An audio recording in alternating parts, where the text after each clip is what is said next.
Hello नमस्कार दोस्तों, मैं पीयूष जायसवाल स्वागत करता हूं आप लोगों का अपने इस चैनल पे। तो दोस्तों, इससे पिछली वाली वीडियो में मैंने आप लोगों को पास्ट इंडेफिनिट टेंस के बारे में बताया था। तो इससे अगला टेंस है पास्ट कंटिन्यूअस टेंस। तो आइए देखते हैं कि पास्ट कंटिन्यूअस क्या होता है और इसकी अंग्रेजी कैसे बनाएंगे। तो शुरू करते हैं। Past continuous tense. Past continuous tense. Past continuous tense, सबसे पहले इसके क्या देखेंगे हम, पहचान की। पास्ट कंटिन्यूअस को कैसे पहचानेंगे कि यह पास्ट कंटिन्यूअस टेंस है। तो सबसे पहले क्या लिखेंगे, पहचान। पहचान लिखा मैंने कि जिन वाक्यों के अंत में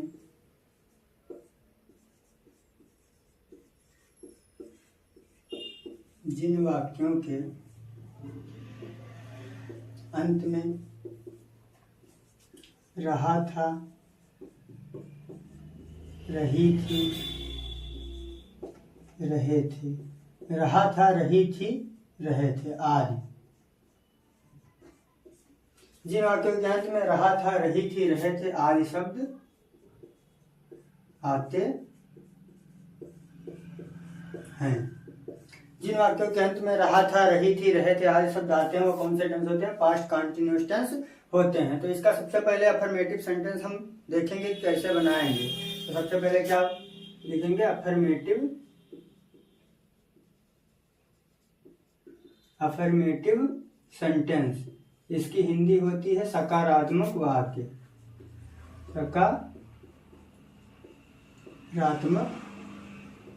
वाक्य या सकारात्मक वाक्य। तो पास्ट कंटिन्यूअस टेंस का पहचान हमारा क्या है कि जिन वाक्यों के अंत में रहा था, रही थी, रहे थे आदि शब्द आते हैं उन्हें पास्ट कंटिन्यूअस टेंस कहते हैं। तो पास्ट कंटिन्यूअस टेंस का सबसे पहला सेंटेंस हमारा है अफर्मेटिव सेंटेंस। तो आइए देखते हैं कि अफर्मेटिव सेंटेंस को कैसे बनाएंगे। तो सबसे पहले लिखेंगे कि पास्ट कंटिन्यूअस टेंस का पास्ट कंटिन्यूअस टेंस का अफर्मेटिव सेंटेंस बनाते समय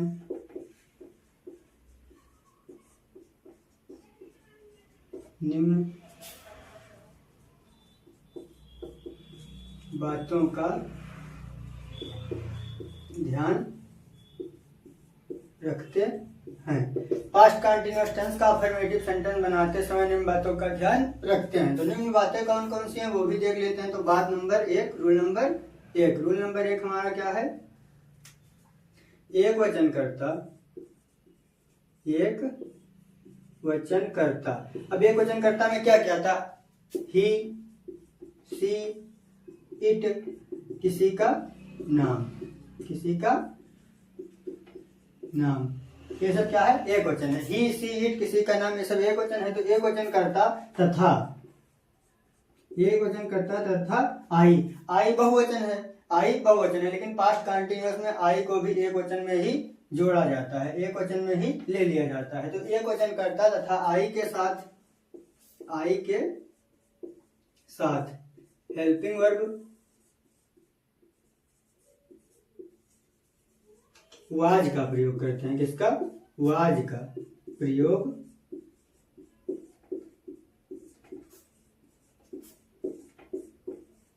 करते हैं।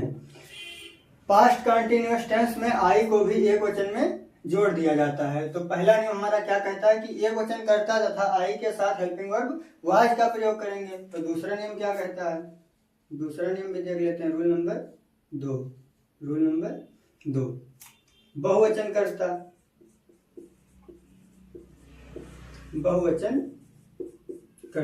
अब बहुवचनकर्ता में होता है आई, बी, यू, दे। लेकिन आई एक वचन में चला गया तो क्या हो जाएगा, B, you,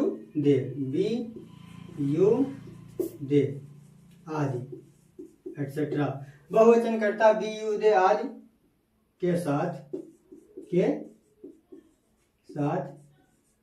helping verb beer का प्रयोग करते हैं। बियर या वर्ब, वियर का प्रयोग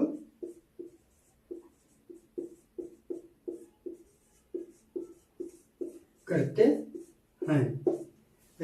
हैं। एक वचन तथा आई के साथ हेल्पिंग वर्ब वाज का प्रयोग करेंगे और बहुवचन के साथ वर या बियर का प्रयोग करेंगे। तो पास्ट कंटीन्यूअस टेंस का हेल्पिंग वर्ब क्या होगा? वाज और बियर। वाज और बियर पास्ट कंटीन्यूअस टेंस का हेल्पिंग वर्ब होगा। तो नियम नंबर पहला हमारा कहता है कि एक वचन के साथ वाज और बहुवचन के साथ बियर। रूल नंबर तीसरा क्या है? रूल नंबर तीसरा मैंने प्रेजेंट कंटीन्यूअस टेंस जब बताया था तो बताया था कि जिन वाक्यों में रहा रही आएगा उस वाक्य में क्रिया की पहली अवस्था में आईएनजी जोड़ेंगे। तो इसमें भी रहा रही आए तो क्या लिखेंगे कि क्रिया की पहली अवस्था में आईएनजी जोड़ देते हैं। क्रिया की पहली अवस्था में आईएनजी जोड़ देते हैं। जिस वाक्य में भी रहा रही आए इसमें आईएनजी लगेगा। तो पास्ट कंटीन्यूअस टेंस का पहचान हमारा क्या है कि जिन वाक्यों के अंत में रहा था, रही थी, रहे थे आदि शब्द आएंगे तो वो कौन से टेंस होंगे? Past continuous tense. Past continuous tense का सबसे पहला सेंटेंस अफर्मेटिव सेंटेंस है। तो अफर्मेटिव सेंटेंस कैसे बनाएंगे? अफर्मेटिव सेंटेंस बनाने के लिए एक वचन कर्ता के साथ तथा आई के साथ हेल्पिंग वर्ब वाज का प्रयोग करते हैं तथा बहुवचन कर्ता आई को छोड़ के सभी के साथ बियर का प्रयोग करते हैं और क्रिया की पहली अवस्था में आईएनजी जोड़ लेते हैं। क्रिया की पहली अवस्था में आईएनजी जोड़ देते हैं। तो आइए एग्जाम्पल के साथ समझ लेते हैं। एग्जाम्पल हमारा वह जा रहा था। वह जा रहा था, अंत में क्या आया?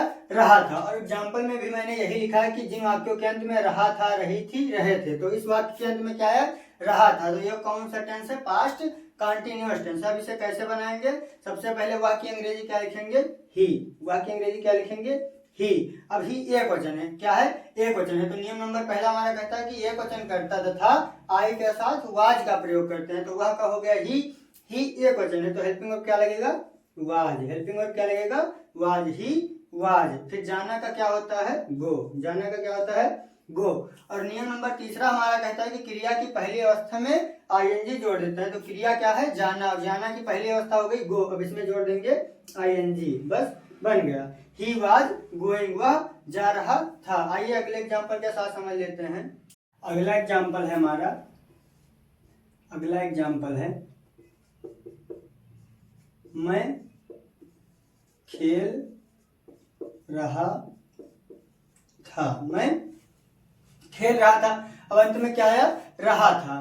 तो पहचान क्या है कि जिन वाक्यों के अंत में रहा था, रही थी, रहे थे, तो इस वाक्य में क्या आया? रहा था। तो सबसे पहले मैं की अंग्रेजी आई। तो पहला नियम हमारा कहता है कि एक वचन कर्ता तथा आई के साथ वाज का प्रयोग करेंगे। तो आई है तो इसके साथ भी क्या लगेगा? वाज लगेगा। I was. अब खेलना का क्या होता है? प्ले। खेलना का क्या होता है? प्ले। और नियम नंबर तीसरा कहता है कि क्रिया की पहली अवस्था में आईएनजी जोड़ देते हैं और जिस वाक्य में रहा रही आता है उसमें आईएनजी जोड़ देते हैं। तो क्या हो गया? प्लेइंग। I was playing. मैं खेल रहा था। मैं की अंग्रेजी आई, पीछे से था का हो गया वाज, खेलना का प्ले और रहा रही है तो आईएनजी जोड़ दिए। क्या हो गया? I was playing. मैं खेल रहा था। एक और एग्जांपल देख लेते हैं। हम पत्र पढ़ रहे थे। हम पत्र पढ़ रहे थे। अंत में क्या आया? रहे थे। रहे थे आया तो भी ये पास्ट कंटीन्यूअस टेंस है। तो हम की अंग्रेजी क्या होती है? बी। अब बी बहुवचन है। दूसरा ने हमारा कहता है कि बहुवचन के साथ वर का प्रयोग करते हैं। तो हम का हो गया बी, पीछे से थे का वर, बी बियर या वर। और फिर पढ़ना का क्या होता है? रीड। पढ़ना का क्या होता है? रीड। और इस वाक्य में क्रिया हमारा क्या है? पढ़ना है। तो पढ़ना के फर्स्ट फॉर्म में क्या लगाएंगे? आईएनजी। तो रीड में लगा दिए आईएनजी। तो हो गया बी बियर रीडिंग। हम पढ़ रहे थे। क्या पढ़ रहे थे? पत्र पढ़ रहे थे। तो पत्र का क्या होता है? The letter. We were reading the letter. हम पत्र पढ़ रहे थे। तो ये अफर्मेटिव सेंटेंस हमारा पास्ट कंटीन्यूअस का खत्म हो गया। अफर्मेटिव सेंटेंस पास्ट कंटीन्यूअस का खत्म हो गया। तो आशा करता हूं दोस्तों आप लोगों को पास्ट कंटीन्यूअस टेंस का अफर्मेटिव सेंटेंस बहुत अच्छे से समझ में आया होगा। अगर समझ में आया तो वीडियो को लाइक, कमेंट और सब्सक्राइब करना ना भूलें। धन्यवाद।